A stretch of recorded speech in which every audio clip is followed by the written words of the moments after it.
Listen, we are officially going to be covering the theory behind the transformers.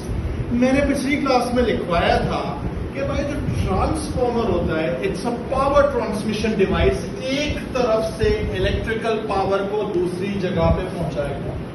और सबसे important चीज है, all transformers work on the principle of electromagnetic induction. Is that clear?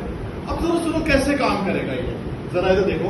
सबसे पहला जो point है जो आपको रियलाइज करना है वो ये है कि all transformers only work with alternating currents. अगर इसमें आप डायरेक्ट करंट अप्लाई करोगे ये काम नहीं करेगा। यहां तक बात क्लियर है? Is that clear? Now let's see how it works.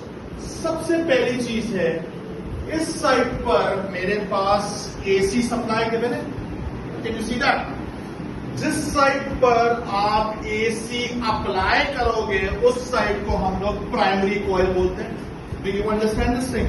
अब जरा सुनो, जाहिर सी बात है कि अगर यहां पर आप एसी करंट अप्लाई करोगे तो इसका मतलब है कि ये चेंजिंग करंट होगा, मैक्सिमम पे भी जाएगा, जीरो पे भी जाएगा, नेगेटिव मैक्सिमम पे भी जाएगा।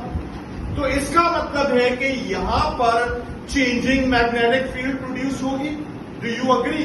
यानी कभी हमारे पास नॉर्थ पोल इस साइड पे होगा तो कभी नॉर्थ पोल इस साइड पर होगा, कभी होगा ही नहीं, ऐसा भी हो सकता है।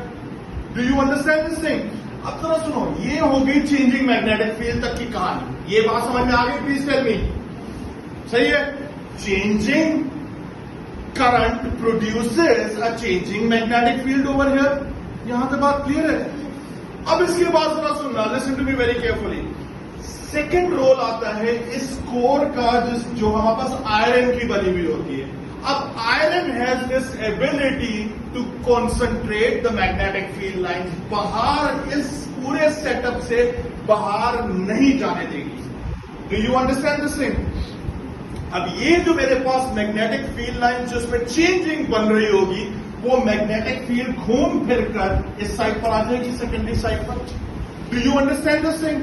फिर जैसे इधर पहुंचेगी यही चेंजिंग मैग्नेटिक फील्ड इस सेकेंडरी कॉइल को टकरा रही होगी। सेकेंडरी कॉइल पे टकराने के साथ यहां पर लिंकेज बन रहा होगा और वो चेंजिंग लिंकेज होगा।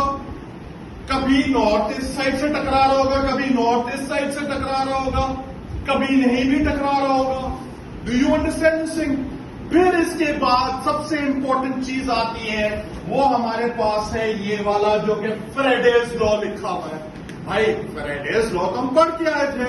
फैराडेज लॉ क्या कहता है कि भाई rate of change of magnetic field linkage या flux linkage is directly proportional to the induced EMF. यानी जितने ज्यादा लिंक्स बनेंगे उतना ही हमारे पास स्ट्रॉन्गर एसी आउटपुट बनेगा। Do you understand this thing? अब इसका मतलब है कि हमारे पास फिर दो किस्म के ट्रांसफॉर्मर्स हो सकते हैं। एक हमारे पास स्टेप अप ट्रांसफॉर्मर होता है और एक हमारे पास स्टेप डाउन ट्रांसफॉर्मर होता है। अब इसको जरा समझना, पहले एक चीज अपने दिमाग में मेमोराइज कर लो। स्टेप अप का मतलब ये होता है वोल्टेज ऊपर जाएगी। Do you understand this thing? यानी कहने का मतलब है कि अगर मेरे पास सपोज करो एक जनरल आइडिया है कि यहाँ पे 100 वोल्ट पे, तो इसको अगर स्टेप अप होगा तो ये सपोज करो 200 वोल्ट पे ले जाए इसको। Do you understand this thing? लेकिन एक चीज याद रखना, स्टेप अप ऑपरेशन में अगर वोल्टेज ऊपर की तरफ जाएगा तो एक चीज लाजमी नीचे गिरनी चाहिए, वो है current. Do you understand this thing? Current नीचे गिरेगा, मैं इसकी एक्सप्लेनेशन भी दूंगा मैथमेटिकली, लेकिन उससे पहले ये बात याद कर लो, स्टेप अप ऑपरेशन जब भी होगी वोल्टेज ऊपर जाएगा, करंट नीचे आएगा। स्टेप डाउन होगा तो वोल्टेज नीचे गिरेगा लेकिन करंट ऊपर की तरफ जाएगा। यहां पे बात समझ में आ गई? अब कैसे पता चलेगा कि स्टेप अप है या स्टेप डाउन है? ये डिपेंड करेगा नंबर ऑफ टर्न्स पर। अगर मेरे पास इस साइड पे नंबर ऑफ टर्न्स सेकेंडरी पर प्राइमरी से ज्यादा होंगे तो हमारे पास स्टेप अप ट्रांसफॉर्मर बनेगा। Do you understand this thing? और अगर मेरे पास सेकेंडरी कॉइल पर प्राइमरी से कम नंबर ऑफ टर्न्स होंगे तो हमारे पास स्टेप डाउन ट्रांसफॉर्मर बनेगा। ये बात समझ में आ गई? Please tell me, is this clear? More number of turns at the secondary coil would make कौन सा वाला बनेगा? Step up transformer. Less number of turns at the secondary coil will help you make a step down transformer. अब एक और बड़ी important चीज ये है, सिंस मैंने कहा था पावर ट्रांसमिशन डिवाइस है, जो पावर इस साइड पे होगी वही पावर इस साइड पे भी होनी चाहिए अगर आइडियल ट्रांसफॉर्मर है। Do you understand this thing? इसका मतलब ये हुआ कि मेरे पास पावर जो होगा ये कांस्टेंट होगा। अगर पावर कांस्टेंट है तो इधर देखो वही बात है, अगर स्टेप अप होगा तो इसका मतलब है वोल्टेज बढ़ेगा।